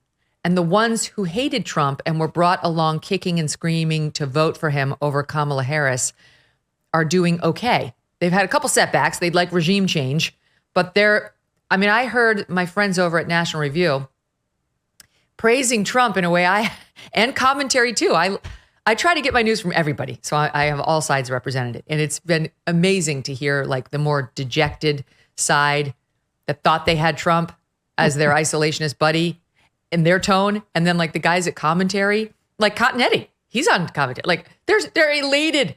Rich Lowry, who I love, he's actually been fair to Trump, but he has a piece right now up on National Review called President Badass. I mean, it's like something's happening. Let's remember, though, that this is the same Trump who, was it 2 months ago? We certainly talked about on the show with you, Megyn, was in Saudi Arabia, and he gave a speech that exact same crew, the Cottonetti wing, was not so happy with, where he called neocons out by name on foreign soil in Saudi Arabia, which I think last time I looked was the country from which 15 of the 19 hijackers on 9/11 came from. And he used that as an opportunity to denounce the Bush family and the neocon wars and the nation building and all of this, and saying that we are not sitting in judgment of all of you. We just want peace and et cetera. So there is always, it's the whims of one very politically talented and interesting person, but when you do what you kind of understandably want, Megyn, which is to tell Congress to go take a long walk off a short pier, you end up with one man deciding what things are, and that man's the decider. Depending on who he last talked to. So yes, it's a good day to be the artist formerly known as a neocon. But I predict that in the sooner rather than later future, that group of people, there's not going to be a lot of Jeb exclamation point tweets in favor of Trump as he drops more F-bombs at Bibi Netanyahu, as he says, look, this ceasefire is the most important thing, which is not what the most important thing is for Israel at all, they figure out who gets to control the airspace under what terms, what America is going to allow and not allow in terms of the use of the American-supplied weapons and network systems, which, Israel needs American tacit support for. I think we're going to be seeing a lot of different versions of what Trump's Middle East foreign policy is going to be, and pushing for expanding the Abraham Accords into countries and doing, making deals with countries in order to do that. And I think the Abraham Accords was a great triumph in his first administration, among the handful of the best things that happened under him. So what does it mean now? Who gets next? And under what conditions? What kind of deals is America going to do with Saudi Arabia to get them into the Abraham Accords? I think Commentary Magazine might not be as stoked a couple of months from now. They might not love that. Yeah, so you say they're going to be upset as he drops more F-bombs on Netanyahu, and the corollary is fewer actual bombs on Iran. So that's probably the future. Kmele, what do you make of it? Because I do think the internal war on the right is interesting. Of course, the left is loving it. They're bathing in it. They're rubbing it all over themselves. They love the war. I don't know. I think it's healthy to have these debates. I don't think they need to get super personal and nasty. I'm not sure why they always have a tendency to do that, but I find it really fascinating to listen to the different positions. And look, there's always a few exceptions who are just nutcases who are out there saying like, you should be impeached over this. And then there's the people who always go to how evil the Jews are. Like those people I just write off and I try not to even mention them. It's not worth it. But like mainstream, smart, invested, America-loving commentators are interesting to me. They're interesting to me. And I think we're learning from like the Tucker-Ted debate, the Tucker-Levin debate now, and some of the back and forth we've seen on X from lesser known players, but probably everybody who everybody on this screen knows. Yeah, I think since the beginning of this administration, there's always been a lot of questions about how this very diverse cast of characters manages to get along with each other over the long run. And we certainly saw a lot of this consternation around the Elon Musk fallout and the just broader kind of tech bro faction of MAGA, which is a third kind of element of this story that a moment ago we were talking a lot about that things quieted down, and now we have the kind of foreign policy tensions that have come to the forefront. As Welch pointed out, the fact that the president can give a speech that seems to point in one clear direction and then take an action that points in what seems to be the polar opposite direction makes it hard for any of these factions to think that they own him completely. It probably does, I think, make people a little more reluctant to imagine that they can push the cart in one direction or another. So it'll be interesting to see if there's another opportunity for, say, Tucker Carlson to have to take a position publicly that is in sort of strident opposition to the president. I think a lot of Republicans have kind of had to hold their nose while supporting certain things like the Great Big Beautiful Bill, which, you know, is supposed to curtail spending, but also contains a hell of a lot of spending and doesn't really seem to be curtailing it. It's been interesting to see how they've had to navigate all of these different tensions and how they've managed to survive them unscathed. Certainly, if the current circumstance with Iran and Israel, if that manages to hold, that's great. It certainly seems like we've kind of insulated ourselves from any kind of potential fallout from the strike, at least in the short run. But had things been protracted a bit longer, had there been more kind of looming questions about whether or not the United States would get more deeply involved, then perhaps there'd be even more tension. But at the moment, they seem to be weathering this storm. And the folks are falling back in line. And I suspect that'll probably continue to be the case, irrespective of what happens going forward. Well, we'll see. I'm sure they'll be polling out any day now on how Trump's doing. Going into this, like last Friday, he was, I think, at 56%. He's crushing it in the polls right now, higher than Obama was at this point in his term, definitely higher than Biden. Like, his approval ratings have been extremely strong, higher than they ever were for Trump. We'll see whether this is increased or decreased, the numbers. I think it's going to increase, even though people are not in favor of war with Iran. And in advance of the dropping of the bomb, we're not in favor of dropping the bomb. So, but Trump is so transparent about everything. And I think it's going to go well. I just want to say one other thing. The Jeb Bush thing is, I have a personal connection to this because when he was running for president against Trump in 2015-16, he gave me his first interview. I believe we were at Liberty University. And we sat down and I asked him, knowing what we know now, would you have authorized the invasion of Iraq like your brother did? And he said yes, and didn't say that it was a mistake.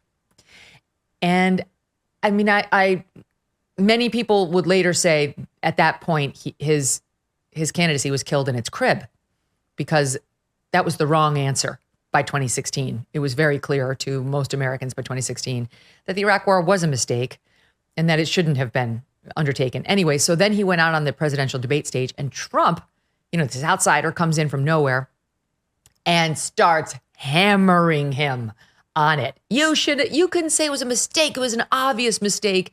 And Jeb Bush was really caught there because he'd given me that terrible answer, which he tried to clarify a couple of days later, saying he'd misunderstood me, even though the question was super clear. And it's his brother's war, so he doesn't want to throw him under the bus. And it's Trump, so no one wanted to bend the knee to him and say this outside weird guy with the weird hair, he's right and I'm wrong and my brother was wrong. So it was like, it was totally fraught.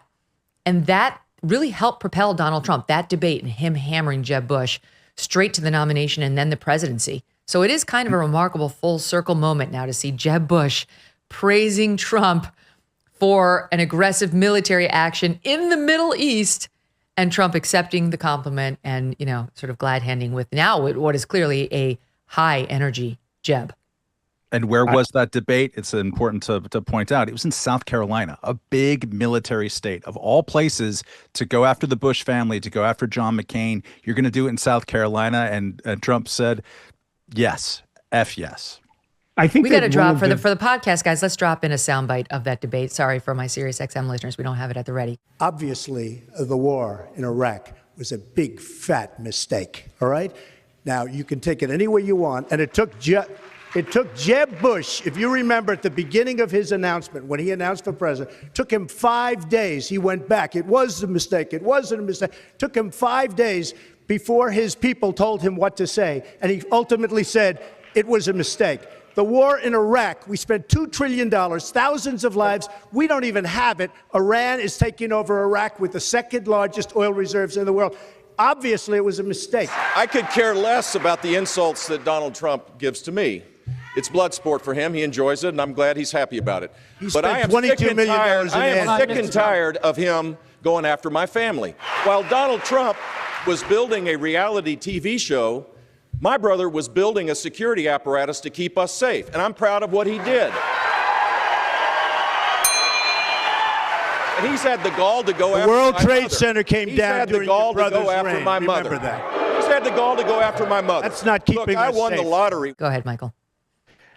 I think that one of the things that annoys me most about some of these debates is the endless stupid use of the word neocon, which suggests that anyone who wants to have any military action or any military response to anything is a neocon. So I don't think there's actually.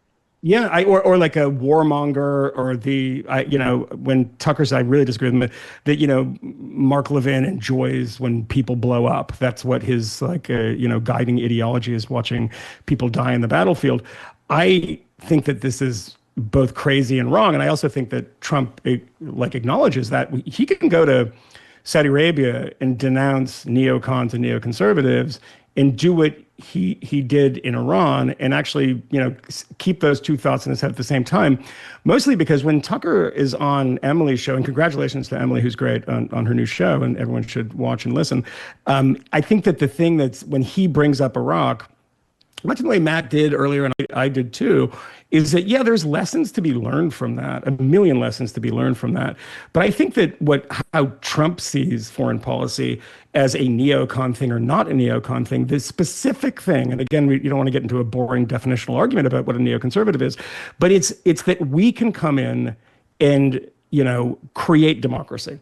We can install things that people are just desperate and waiting for democratic institutions to be created by the Americans. What Donald Trump is saying in Iran is that we're going to blow up your nuclear facilities that are in Fordo under a mountain. We're not going to go in there and try to create a new parliament. We're not going to try to come in and create elections. I think that's a very, very distinct and different thing. We don't want to stay. We don't want to be there at all. I mean, so the boots on the ground is the thing that Iraq is all about. There's no threat. I think there's a 0% chance of boots on the ground in Iran, American boots on the ground. Agree. No Americans would. I mean, as you pointed out, it's actually an important thing to point out. The polling suggests that people weren't psyched about this, mostly because there are a lot of people that aren't psyched about Trump in certain ways, particularly amongst Democrats.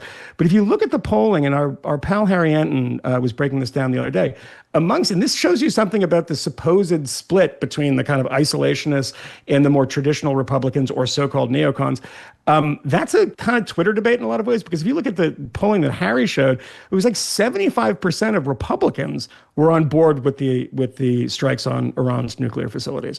I don't know if those polls, how accurate they are, if they'll stay, but it suggests that, the people that are not interested in neoconservatism, not interested in American adventurism abroad, or, installing new governments, are okay with what Trump did, because Trump isn't acting like a neoconservative in that traditional sense that we can overthrow. And he doesn't sound like one. Like you'd know if he were. You'd have a different feel.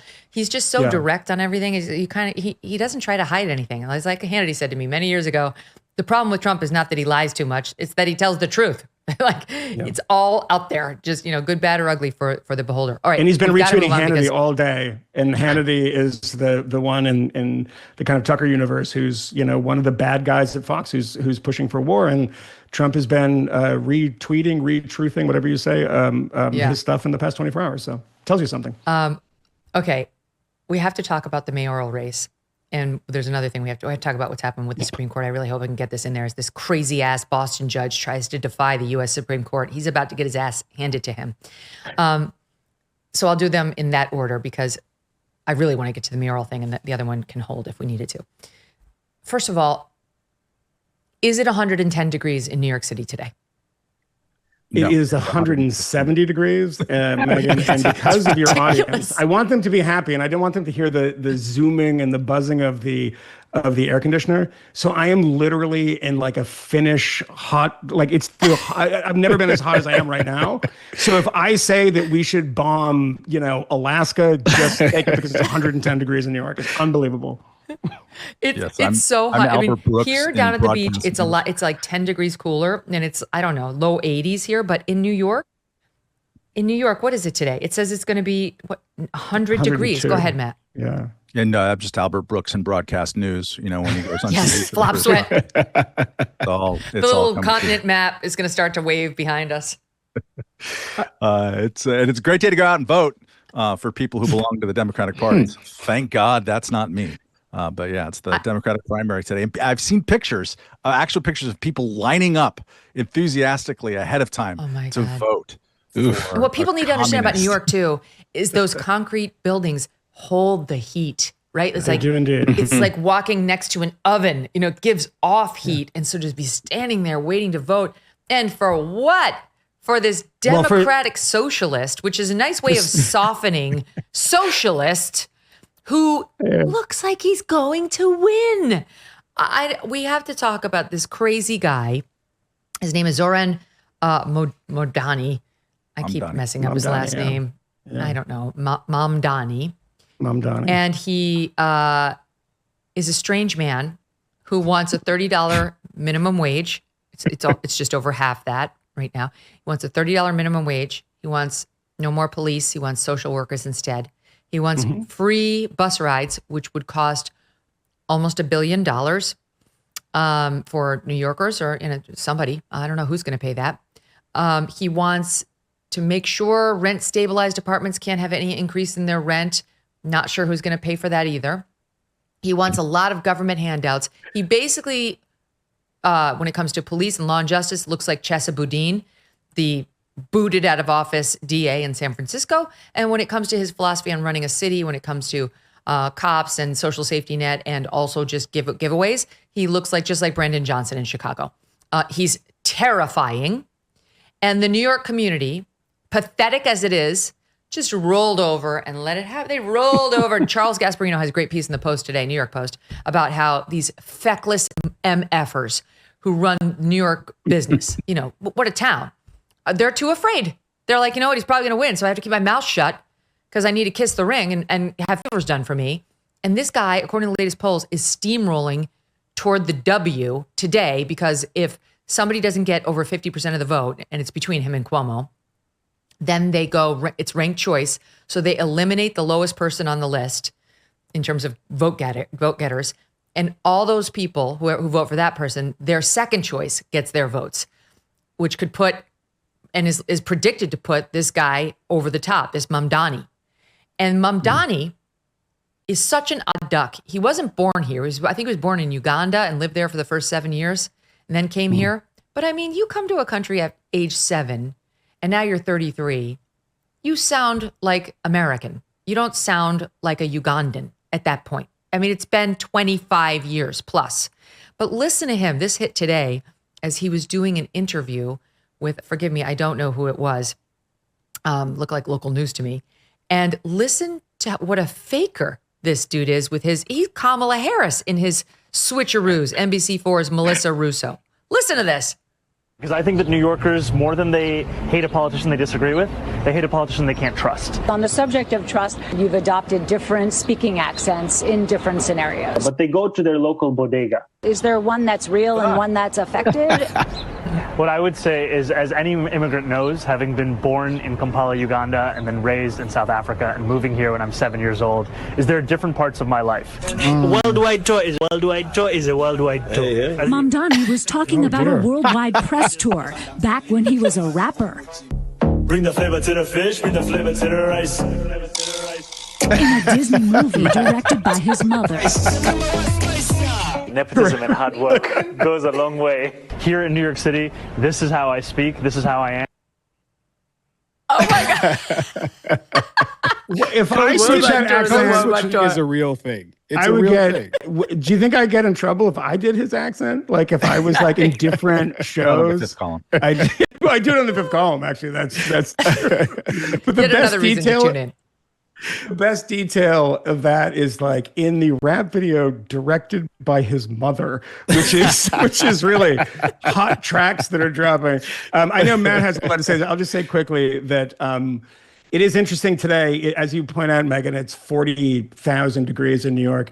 And it feels like Cuba, and people are going to go vote to make it more like Cuba in almost every way. And it's like super depressing. But yeah, you missed a few ones, like where he suggested using empty spaces in disused train stations, and I think some that are actually used train stations to house the homeless.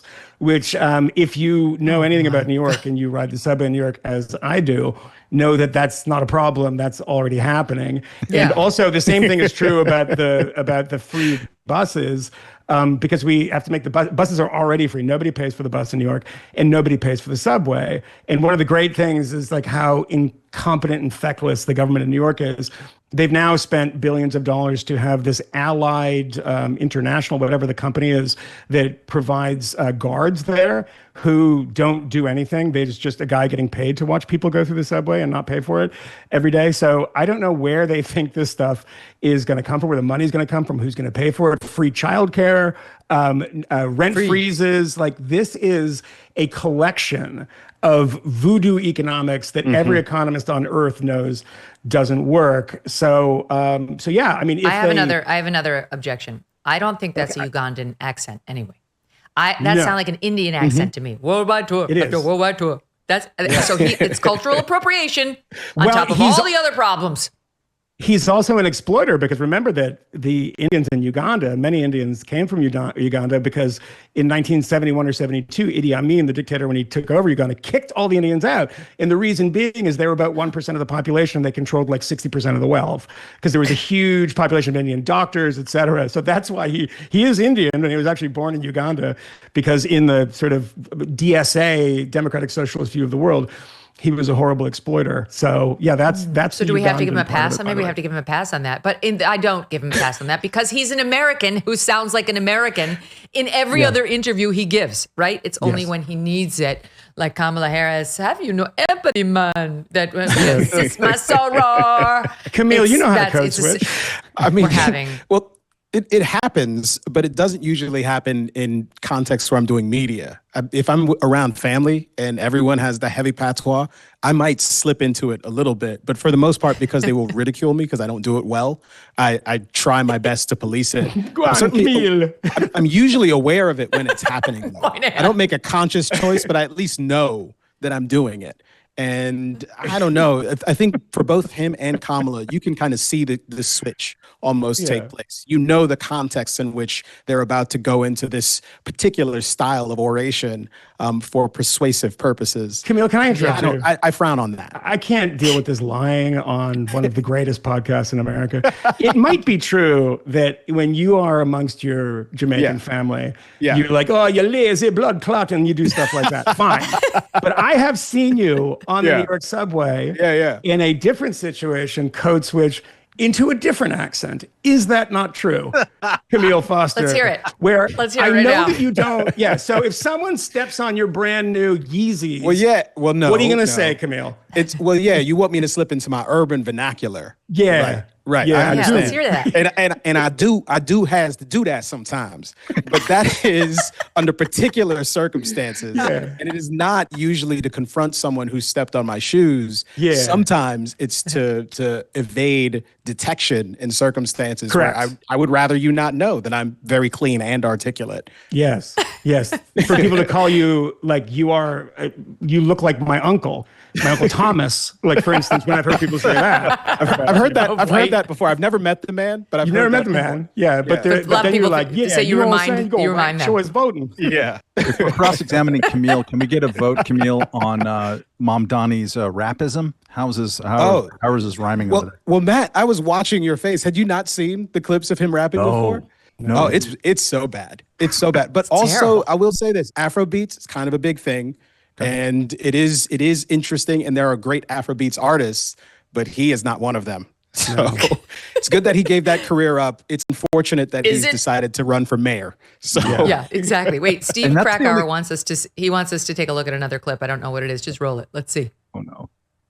Our future will not be different until we make a different choice.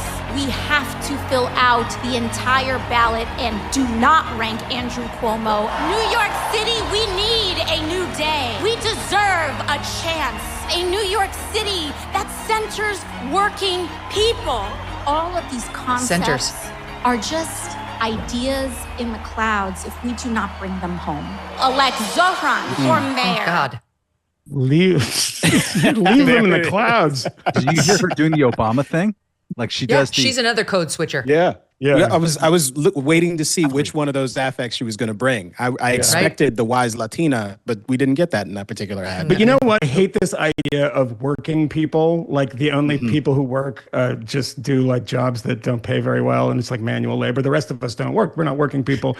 But one of the things the reason I don't know about the rapism in his code switching is that I've been paying attention to his outrageously shitty ideas. And one of them... That's what makes you racist. Yeah, I do. Well, clearly, because I don't want to give my money to the MTA to set on fire, which they already do. But you see guys like John Catsimatidis, who's like a perennial candidate in New York. He has a show on, I think he owns WABC. And he owns Gristides Supermarket. He had a comment the other day, which is true. He's been talking to his fellow rich people who definitely don't work because they're not working people, and about, particularly in like the financial services industry, this stuff is portable, man. They don't have shops. They don't have like, we have a store on the corner. Can we move? Like they can move to Miami, as so many people very easily. So I know you hate those guys, but it's your tax base. And the number of people who say, well, they got to pay their fair share. Look who pays the taxes in New York City. And on top of it, people should know this who don't live in this, as you point out, Megyn, the best city on earth, but also the worst at times too, is that we don't pay federal tax only. We don't pay state tax only. There's a city tax in New York, which is also punishing. And you increased that on people. The number when of I was people there, who are not working, we paid over 50% taxes easily of between course. federal, state, city. Then they lob on extra taxes, like just if you're rich enough, just like extra random fees that you have to pay. That's an additional like your rent tax and all that. Like there is so much taxation already in New York. So much, and people are fleeing. They've already been fleeing. There's only so many people Ron DeSantis can house. I'm not sure what the plan is here because I love using the verb house. He has to house We'll see. How about the center? You know how we hate platform? Isn't centering also equally annoying? God. Worst verb. It's not a verb. You can't. They make fun of rich people for saying they summer places, right? Yes. Centering is worse than summering. Okay. Years ago, we knew this family, and the woman was like, we saw these boats lined up, and we're like, oh wow, that's really cool. It's like this big motorboat, and she goes, I prefer a sailing vessel. And that's the same kind of person who uses the term center. Sailing vessel. I'm glad you mentioned Brandon Johnson in Chicago, Megyn, because it's a good example. I think that Mamdani is trying to Chicago, New York, where really, really awful Democratic and Democratic Socialist governance treats an existing, great city. Chicago is a wonderful city that still throws off a lot of wealth. They just treat it as something to act as a predator on. Like, okay, cool, we've got a guaranteed revenue stream. I'm going to get more of it, use it to accumulate power, and use it to enrich my buddies, usually in some kind of public sector union context. And in the process, you're going to have levels of debt and obligations to pensions. People are going to run fleeing because the combined taxation of the place is just insane. That's what's happening here. It's what's happening to way, way, way too many large cities in this country. I know there's a couple of guys out with a book called The Abundance Agenda, trying to convince Democrats to be more, useful on like have public policy tethered to results. And they're getting tons of pushback, by the way, from the left. Like, how dare you say the government work? It's a really bad sign that there is a large number of people in New York who look at a guy who's never worked a day in his life, as far as I can tell, in the private sector. He's been working for his mother. Rapping is hard work there. Come on, Matt. For his mom. Jeez. My kids do that in front of me all the time. I had no idea it was an actual job. I want to say this, back to the Tucker Ted Cruz debate. Tucker said, and he said this many times, like, I want my country to be nice. And he was talking with him about how disgusting Washington, D.C. is. Back to my JFK thing. You know, like, it is true. You have a lot of moments, sadly, if you live in a blue state in particular, where you look around and you're like, ew, this is disgusting. How is there this much trash on the way to the airport? Where are the sanitation workers? You know, it's like a slow crumble that we're seeing in blue-controlled cities, in often blue-controlled states, but it can happen in red-controlled states too. Usually it happens in the blue-controlled cities of those states. And this is why, like, Tucker wants us to take the money we gave to Ukraine and spend it on, you know, America. I just don't believe that. If the federal Congress kept the money that we gave to Ukraine, I don't believe they'd well spend it. I don't believe they'd clean anything up. I feel like somehow it'd wind up in Nancy Pelosi's next mansion. However, I do think local leaders are to blame. And that's why it's so upsetting to see this happen in New York City. Like, we just keep electing far left Democrats who are ruining the country. They're ruining the country with their terrible open border policies and leftist economic policies. Mayor Bill de Blasio ruined New York. He ruined it. We were thriving under Giuliani and then Bloomberg, who was a Republican / independent. And then, you know, he called himself an independent and eventually not. And my point is, they were right leaning. And that's really the solution to Tucker's problem and to our problem. We need responsible fiscal leadership in there. We need people who understand what that kind of taxation will do to the actual money earners. They will flee. It's a free country. You can go to other states. And this guy, Mamdani, is exactly the opposite of what we need, who has a very good shot of taking over as the mayor of our biggest and one of our best cities. Go ahead. This is why the Bannons of the world drive me crazy when, you know, I like debates within the Republican Party, as we were talking about, particularly when it comes to foreign policy. But people like Steve Bannon, who are democratic socialists in their own way. They, you know, hate the financial industry. That's fine. Trump has been skeptical of them too. But the idea that New York City needs more money is insane. It's completely ridiculous. All you have to look at is focus in on the MTA, which is the transit authority that runs the buses and the subways and the trains, and then go to a place that has insanely high taxation like Sweden and ride those subways and trains and be like, wow, this is amazing. You do not get that feeling flying into Arlanda Airport in Stockholm that you got, Megyn, flying into JFK. It's like we have these like strangleholds of the MTA union. And, you know, you look at these people, there was a story the New York Times did like 5 or 6 years ago, maybe even longer, that was really good reporting about the insanely inflated salaries of everybody who works for the MTA. I mean, they're like a couple $100,000 salaries for just like these not very impressive jobs. Look at the Second Avenue subway. How long has it taken to try to build the Second Avenue subway? What are we on, 50 years now? I'm not even joking. It's like insane. Like, it's not as if the money is not there. There is bureaucracy. There is like truculent union members and union bosses. It's impossible to get anything done in the city. Buy an apartment. I've never bought an apartment in the city. Kmele has. And try to get anything done because there's layers and layers and layers of red tape. God forbid. God forbid you need a reno. Of government. This government's the problem here. It's not money. My recommendation to anyone, if you want an easy comp, is first look at a chart of the average level of taxation or government expenditure in Florida and in New York State. Don't even use New York City, although they have the extra income tax. Florida and New York State, it's completely lopsided. Next, get into your car in both places and drive for 2 hours.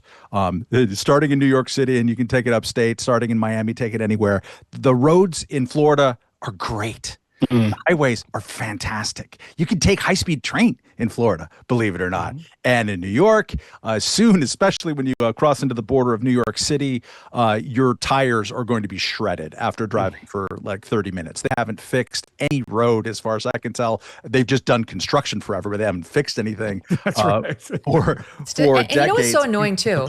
It wasn't always like this. Like when I lived in Chicago in the mid-1990s, they were under Democrat rule. It was Bill Daley. And he was a very famous, well-known mayor. You know, Daley was like responsible for Chicago. And you could eat off the sidewalks. It was so clean.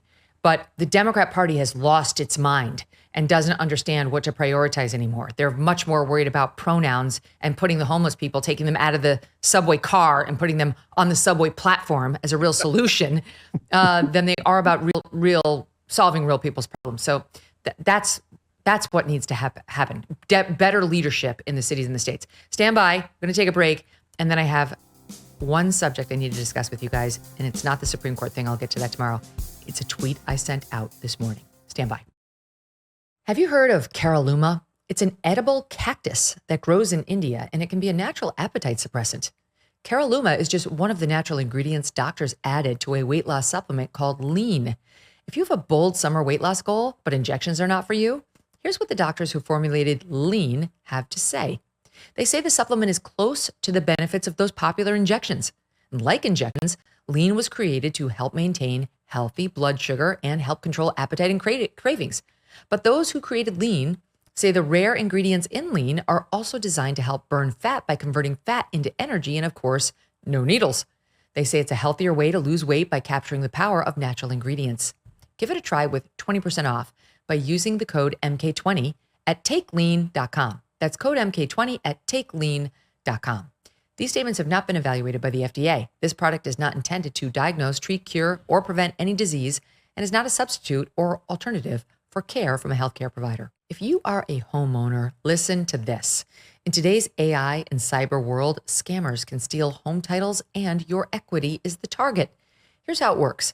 Criminals can forge your signature on one document, use a fake notary stamp, pay a small fee with your county, that is, and just like that, your home title has been transferred out of your name. Then they can take out loans using your equity or even sell your property. So when's the last time you checked on your home title? If your answer is never, you can check out Home Title Lock to see if you're already a victim. Use my promo code Megyn at HomeTitleLock.com and you will get a free title history report and a free trial of their $1 million triple lock protection. That's 24/7 monitoring of your title, urgent alerts to any changes, and if fraud does happen, they will spend up to $1 million to fix it. Don't be a victim. Protect your equity today. Go to HomeTitleLock.com and use promo code Megyn. That's HomeTitleLock.com, promo code Megyn. Are you guys practicing your accents without me? What are you talking? Don't talk, Megyn. Are we on the air? I can't do accents. The only accent I can do well is just drunk accent. I could just That's because you're an alcoholic. It's because I spent so many years covering Kamala Harris, so I nailed it. I don't know if we're on the air, because if we were, I would do a lot of accents, but I can't. We are. Let's hear it.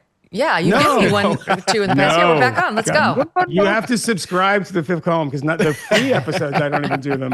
You have to pay to get me canceled. I feel like you did one. What was do you have like a favorite that you've done? Because you've definitely done one for me that I liked. I can't remember what it was. I mean, Jesse Jackson is a fan favorite. Jesse Jackson's a fan favorite. My daughter always asks me to do an Indian accent, but she once did an Indian accent because she loves The Simpsons, and she was like 7 years old. And I said, darling, you cannot do that accent. In her response, I swear to God, one of the funniest when I knew that my daughter was the best, she looked at me and she said, Papa, why? That's how they talk. And I said, well, yes, that is true. But you just can't. I don't know why. I don't make the rules. I'm just trying to protect you. No. But you did a very good job. Very good job. Yeah. Well, the Moynihan's Melania accent is a... I do love yes. Melania. Yes. I don't even, let's hear a little of that. That's my favorite. The Melania accent is not a real accent. It's always like, if there's like Melania's doing some, fundraiser, and she'll be like, I love the children. They're so great. And it's not based on Melania. It's just a totally No, invented, it doesn't sound anything like her. Nothing. No. But the best one is when Barron, the video of him as a child, where he sounds Slovenian. Exactly like her. Because his father clearly has never talked to him. I love that. When he's saying like, Mommy, where is my suitcase? I love that video so much. It's so great. It's so fantastic. Yeah. Melania obviously was very, very attached to Barron and was a great is a great mom. We quote her all the time with our kids. This is from some interview they gave and how they talked to Barron. But we quote them all the time at the dinner table. It happens almost once a night. Small bites, Barron. Small bites, Barron. This is Trump and Melania. I guess kept saying that to him. Like most teenage boys or young boys, he's like trying to shovel the whole thing in his face. Small bites, Barron. I say it to all three of my kids because they're also big biters of food. Okay. I needed to discuss this very important tweet I sent out that has gotten some hilarious responses. So I'm at the beach for the summer and we're in a rental. It's a long story, but our house had to have some renovations. And this is now the second summer that we had to be in a rental because this reno is taking forever. So we're in a rental and the rental doesn't come with any linens. So you get here, there's nothing, there's no sheets. We're here for 2 months. There's no sheets. There's no beds. I mean, there's beds, but there's no comforters. And there's no towels, which I'm sure somebody told me in advance and then I just forgot. It's but like anyway, Mamdani's house.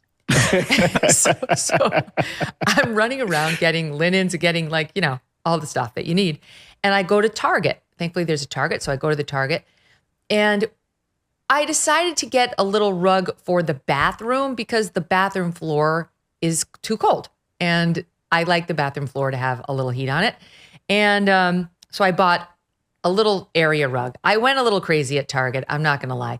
It's not the prettiest rug I've ever seen. I'm going to show you a picture of it, but it's fine. It's a rental and it was cheap. It was like $25. It was relatively inexpensive for a big rug. Okay, there it is. Can you see it? It's fine. Not terrible. Right? It's not terrible. Sure. It's fine for a few months. Then I'm sure we can find a place for it after that. But I get it home and I'm pulling all the tags off of it. And I take a look at the one tag and it caused me some alarm, fellas, because it reads as follows: fiber, made of miscellaneous scraps of undetermined fiber content. What's that? Miscellaneous scraps it's human hair. of undetermined fiber content. What are you hiding? Yeah. Wait, what's where is in there? It made? Where is it made? In India. Oh. It says made have in you India. Seen Slumdog Millionaire? I Maybe watch have. that movie. Yeah. I'm concerned. Then it says vacuum regularly, do not use beater brush, blot spills promptly, spot clean with mild cleaning solution, do not bleach, professional rug cleaning. Now, what does that mean? Have a professional rug cleaning or vacuum regular? I don't understand. What is in the scraps that makes it? Don't use beater brush. And I have to tell you, because it will fall apart. Is that if you hit it with a stick? Will it just kind of combust? But I have to tell you something very bad. Very bad. I was standing on it doing my makeup, and my feet started to itch. Yes. Something's in the rug. Yes. Do you know why they use the word undetermined? Because they don't know what it is. So maybe put it out on. You're in New Jersey, right? Just put it out on the beach. Just put it out. Someone will take it. Yeah. I don't think I can keep the rug. Do you? No. Get rid of it. $25. I'm gonna send you some links, Megan. Buy like a nice. You can. By the way, when the reno is done, Megan, you can take the nice one and bring it to the new one. You don't have to buy the cheap garbage one. That occurred to me too late. I did. I think there's a possibility. Rugs are portable. There's a possibility though that what's going on is that it's recycled fibers, in which case they would actually combine a bunch of stuff. And you don't see that warning anywhere else where you get recycled stuff. Well, maybe it's the tariffs. They have to label this stuff as what it is, because it's I'm telling you, clearly they're like Indiana fingers and toes are in my rug. Well, that seems like a strong possibility. Yeah, I know. The rug's got to go. Not only am I having an allergic reaction, I'm allergic to penicillin. Do you think there's penicillin in there? Why are my feet itching when I'm standing on it with naked feet? Something's very wrong. One of the craziest things, Megan, is that you're still questioning whether you should get rid of the rug. I know. It's labeled that says to get there. Sunk cost fallacy. Don't breathe close to rug. Like that's not. You don't want that. Maybe I'll send it to you guys. We get for rotation. It could be like on a visiting. You know how a museum sends out a museum piece. We could set. Everybody could have a week with it, and then the next time you're on, we could debrief. You think it's going to last more than 2 weeks? No. We would frame it. We would mount it, frame it, and we would put it up in the new studio. That is. Why don't you have an auction for this? Let's do an auction for this rug, and whoever You give the money to charity or buy a that's a great idea. Megan Should Rudd come with a warning, auction. though. Do not mount it. Don't mount Yes. it. Don't There's probably do another anything tag that aggressive says with it. don't send through the mail. So maybe Whatsoever. don't have a. I don't feel like I'd get through TSA. I'm not sure, but there's something deeply wrong with my rug. I just thought you guys would help me diagnose this. And I think we've come to a conclusion. It needs to go. It needs to go. Guys, thank you. So. It was a pleasure, as it always is. And we'll see you Always after we fun. know which terrible person is running New York. Great. Sounds good. All right, stay cool. Bye. All right. Bye. And thanks to all of you for listening today. The guys from the Fifth Column never disappoint. Tomorrow, tune in. We've got Charlie Kirk. That'll be fun too, right? He's one of the MAGA faithful. What does he think of the whole civil war inside of the Republican Party? Lots to discuss. We'll talk to you then.